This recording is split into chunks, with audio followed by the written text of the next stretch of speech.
অহা মাহৰ পৰা 11 তাৰিখে বেংকত 11 বজাত তোমালোকৰ মোবাইলত বা দেউতাৰ মোবাইলত টিকটিক আহিব 11 বজাত বেংকত এই টকাখিনি 11 তাৰিখে জমা হৈ যাব মই এই কথাটো এই কাৰণে কৈছো যে দেউতাৰ যেহেতু মোবাইলটো দেউতাৰ সকলোৰে মোবাইল নাথাকিব পাৰে দেউতাই ভাবিব পাৰে টকাটো ক'ৰ পৰা আহিলে গতিকে আজিৰ পৰা ঘৰত আমি কৈ দিম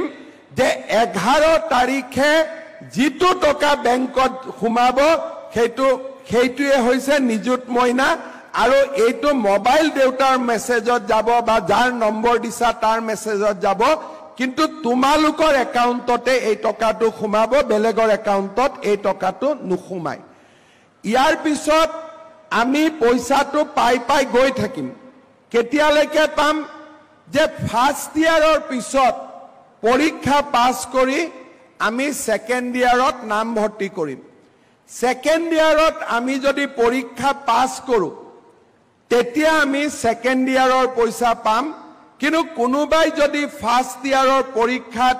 উত্তীৰ্ণ নহয় বা নিজে পঢ়া এৰি দিয়ে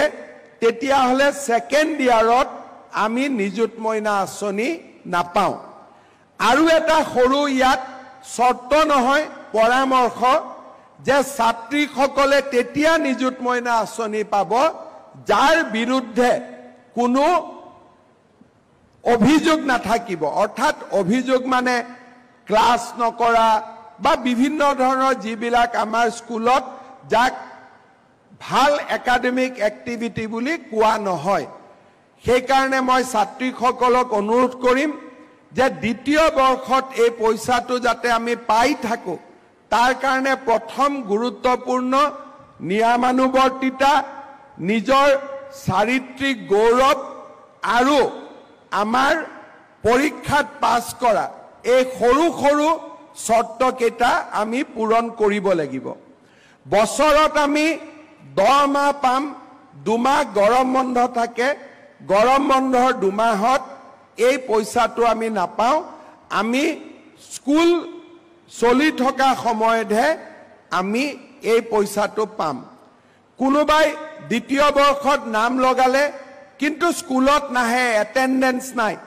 তেতিয়াও আমি এই পইচাটো দ্বিতীয় বৰ্ষত আমি নাপাম অন্তত আমি ইউনিভাৰ্সিটিয়ে যিমান এটেন্ডেন্স বিচাৰে হিমানখিনি এটেন্ডেন্স যাতে আমাৰ থাকে ঠিক তেনেকে যিসকলে ডিগ্ৰী ফাৰ্ষ্ট ইয়াৰৰ ছোৱালীয়ে এই পইচা যি পাব তেওঁলোকেও ডিগ্ৰী সেকেন্ড ইয়াৰতো পাব ডিগ্ৰী থাৰ্ড ইয়াৰতো পাব খালি সেকেন্ড ইয়াৰত অৰ্থাৎ থাৰ্ড সেমিষ্টাৰত আমি নাম ভৰ্তি কৰিব লাগিব ফিফথ সেমিষ্টাৰত আমি নাম ভৰ্তি কৰিব লাগিব মাহত 1250 টকাকৈ প্ৰত্যেক মাহৰ 11 তাৰিখে 12 বজাৰ আগতে বেংকত টকা জমা হ'ব যিসকলে পোষ্ট গ্ৰেজুৱেট পঢ়িব তেওঁলোকেও এই পুঁজি বা এই টকা বা এই বৃত্তি চৰকাৰৰ পৰা পাই থাকিব মাত্ৰ পোষ্ট গ্ৰেজুৱেট সেকেন্ড ইয়াৰতো নাম ভৰ্তি কৰিব লাগিব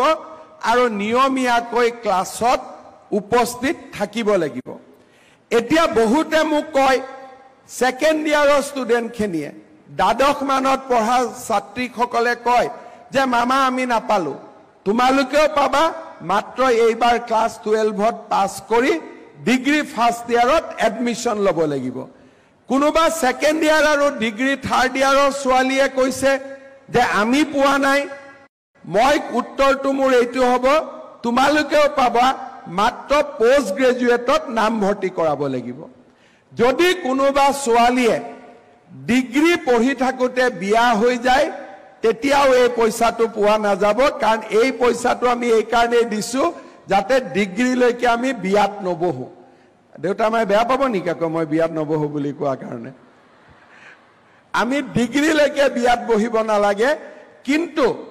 ইউনিভাৰ্সিটিত পঢ়া ছোৱালীখিনিয়ে বিয়াত বহিলেও বা বিয়া কৰিলেও এই বৃত্তি পাই থাকিব অৰ্থাৎ আমাৰ এটাই প্ৰচেষ্টা যে আমাৰ ছোৱালীসকলে যাতে ডিগ্ৰী থাৰ্ড ইয়াৰলৈকে বিয়াত নবহে, সেইটো আমাৰ এই আঁচনিৰ এটা লক্ষ্য। কিন্তু যিসকলে পোষ্ট গ্ৰেজুৱেট বা ইউনিভাৰ্চিটি বা BEdত পঢ়িব, তেওঁলোকে এই পুঁজি বা এই স্কলাৰশ্বিপ পাব।